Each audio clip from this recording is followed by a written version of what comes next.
இறையருளும் குருவருளும் துணை புரியட்டும். ஈன்றெடுத்த அன்னை தந்தையை வணங்கி, புலன்மயக்கத்தில் இருந்த என்னை அறிவின் மூலம் சிந்தனை செய்ய வைத்த குருமகானை வணங்கி, நாளொரு நற்கவியாக அருட்தந்தை வேதாத்ரி மகரிஷி ஐயா அவர்களது பார்த்து வருகின்றோம்.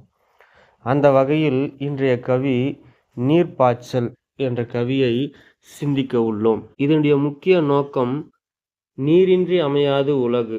அதுபோல நீரினுடைய தேவையும், நீரை எங்கு எப்பொழுது நாம் சேகரிக்க வேண்டும், நீரை எங்கு நாம் பெற வேண்டும் என்பதனுடைய முக்கிய கருதப்படுகிறது இந்த கவியின் மூலம். கவிக்குள் போவோம்.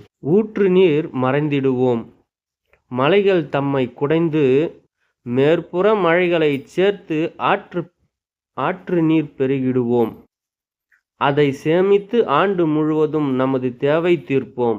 சேற்று பயிரினங்களை நாம் இன்புற்று மட்டும் செழித்திடச் செய்வோம். எந்த நாடானாலும் வேற்று தேசங்கள் என்ற பெயரை போக்கி விவேகத்தில் ஒரே ஆட்சி உலகில் காண்போம் என்கின்றார் அருள் தந்தை வேதாத்ரி மகரிஷி ஐயா அவர்கள்.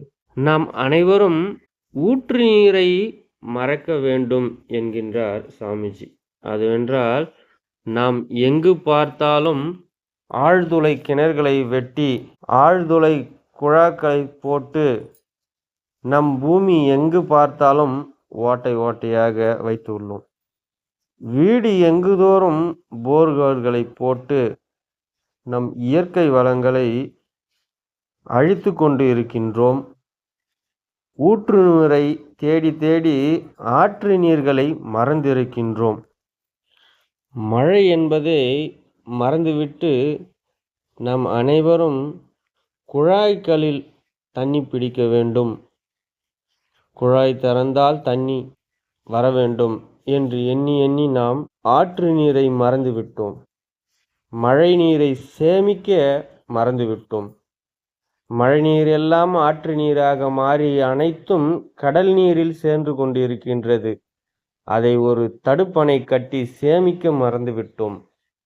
இதையெல்லாம் நாம் சேமித்து பூமிக்கடியில் இருக்கும் ஊற்றை தேடுவதை மறந்து மண் மேலே விழக்கூடிய மழை துளிகளை சேகரித்து இன்புற்று வாழ வேண்டும். மரங்களை எல்லாம் நட்டு மலைகளையும் இயற்கைகளையும் மதித்து இன்புற்று வாழ வேண்டும். இதுவே இந்த கவியினுடைய முக்கிய நோக்கமாகும். மழைநீரை சேகரிப்போம், அடுத்த வரும் ஜெனரேஷனுக்கு இதை கற்றுக் கொடுப்போம். வாழ்க